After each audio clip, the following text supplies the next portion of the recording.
शहादत बयान करने के, जिसमें कहते हैं हाय हुसैन तो सकीना तो ज़ैनब। हमारे बुजुर्गों ने हमें ये सबक, हमारे बुजुर्गों ने हमें बताया कि इमाम हुसैन की शहादत इस तरह बयान करो कि नौजवानों में जज्बा जिहाद पैदा हो, औरतें सब्र का पहाड़ बन जाए। इस तरह शहादत हम वो वाली। लेकिन एक बात जरूर ज़हन में रखें, ये जो लोग कहते हैं ना बड़े मजलूम थे, पानी नहीं आ सका, मेरे से हवाला देखे जिसने देखना है, मेरे से हवाला देखे, मेरे से।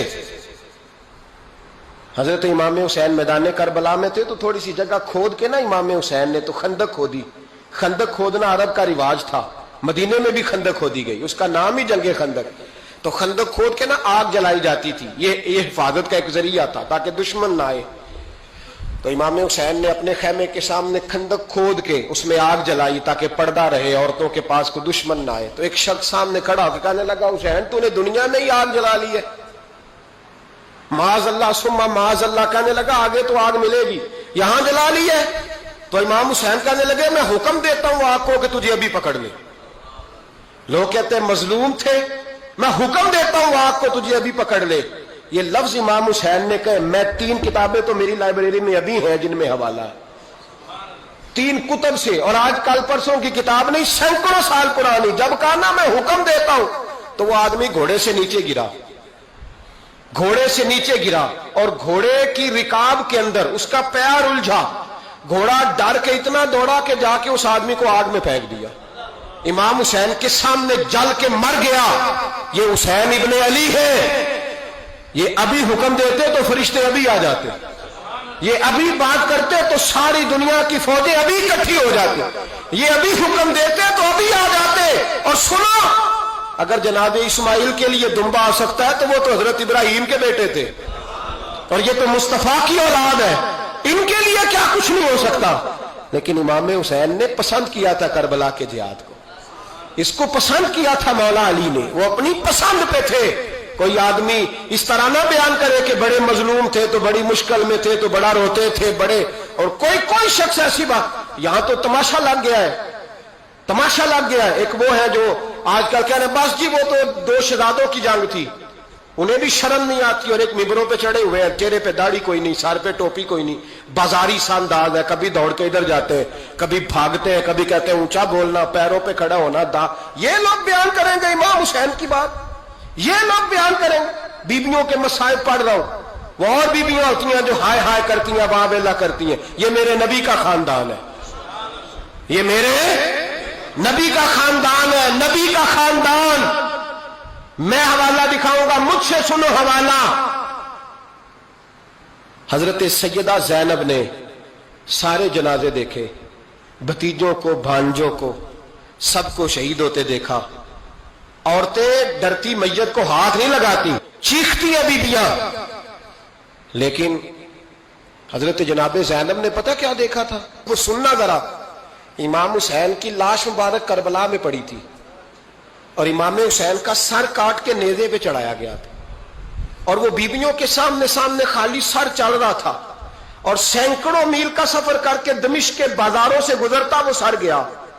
आज मैं सर की बात नहीं करता, सर की, आप मर्द हैं, जवान है सारे, यहां किसी का कटा हुआ हाथ फेंक दिया जाए ना, हाथ तो लोग चीखे मार के दौड़ जाएंगे, बल्कि हाथ तो दूर रहा, किसी की उंगली काट के यहां फेंकी जाए तो लोग चीखे मार के मर्द दौड़ जाएंगे।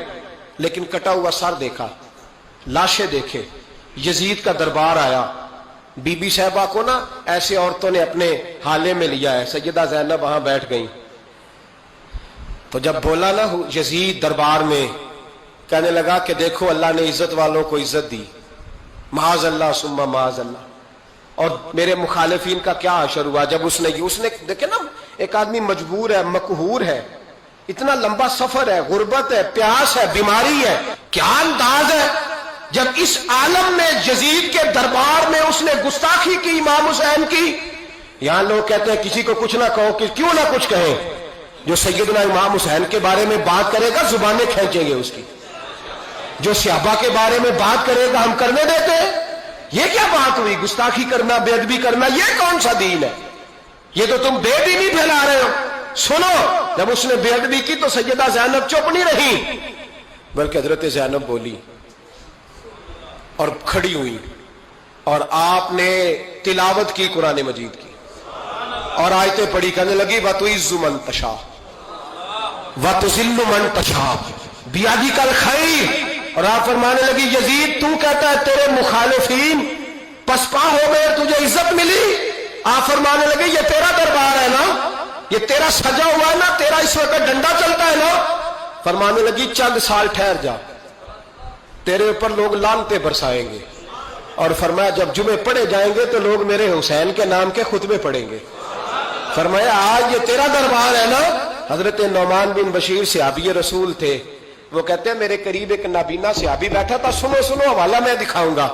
کہنے لگے میرے قریب اس وقت یزید کے دربار میں ایک نابینا صحابی بیٹھے تھے، جب بی بی زینب نے یہ بات کی نا تو وہ نابینا صحابی میرا ہاتھ پکڑ کے کہنے لگے نعمان علی آ گئے، یہ تو علی کی آواز ہے، علی آ گئے۔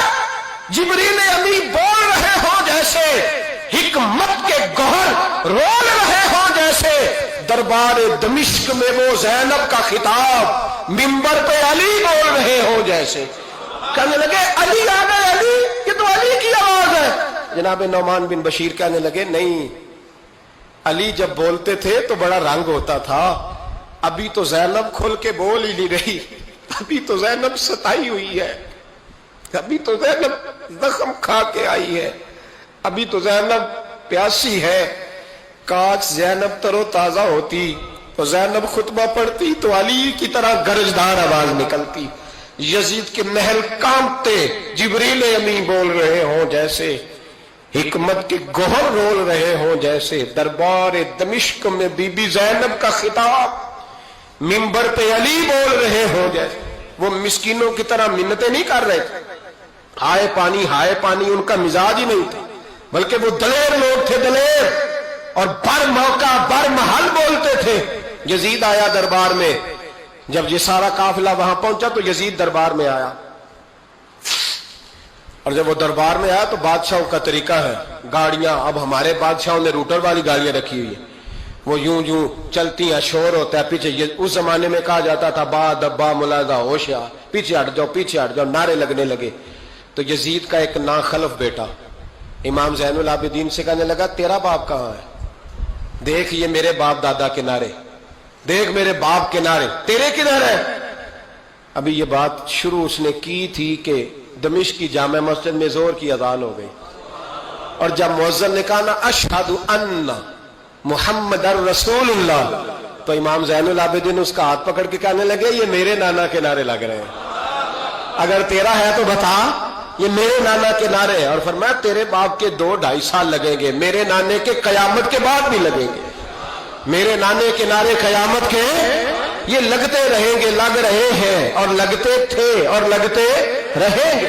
میرے بھائی یاد رکھو، دلیری، ہمت، پہلی بات ان سے پیار کرنا ہے، دوسرا ان کی ہمت، ان کا مقام دلیری کرنا ہے، ان کا کام ہمت کرنا ہے، ان کا کام ڈٹ جانا ہے، کمزوری دکھانا اہل بیت کا طریقہ ہوتی۔ حضرت عباس کے بازوؤں میں درد ہوتی، جناب زینب پھر پریشان ہوتی ہیں کہ ہم تو اس بے حیائی کے خلاف لڑے اور امت ابھی یہ گند کر رہی ہے۔ جو چوکوں میں کھڑا ہوتا ہے نا عورتوں کو تاڑتا ہے، وہ یزید کے طریقے پہ عمل کرتا ہے۔ یہ دلائل ہے، آپ سوچ لیں، اندازہ کر لیں کہ ہم نے کس جماعت میں کھڑے ہونا ہے، اس لیے گند سارا نکالیں۔ امام حسین کا ایک پیغام آج اپنانا بڑا ضروری ہے۔ امام حسین نے سر سجدے میں کٹایا اور قرآن کی تلاوت نیزے کی نوک پہ بھی جاری رہی ہے، اس لیے آج کم از کم 10 نفل امام حسین کی سنت سمجھ کے ضرور پڑھیں گے انشاءاللہ۔ جنہوں نے روزہ رکھا ہے بڑا اچھا کیا ہے، چلو جو نہیں رکھ سکے پھر بھی نفلی ہے، کوئی فرض نہیں، کم از کم 3 دفعہ سورت یاسین کی تلاوت آج ضروری ہے امام حسین کے لیے، کریں گے انشاءاللہ تعالی۔ اگر وہ نیزے کی نوک پہ پڑھ سکتے ہیں تو آپ ان کی خاطر بھی تو پڑھ ہی سکتے ہیں نا۔ تو بہت ضروری کام آج نفل پڑھنا ہے، اور بہت ضروری کام آج قرآن پاک کی تلاوت کرنا، کریں گے انشاءاللہ تعالی۔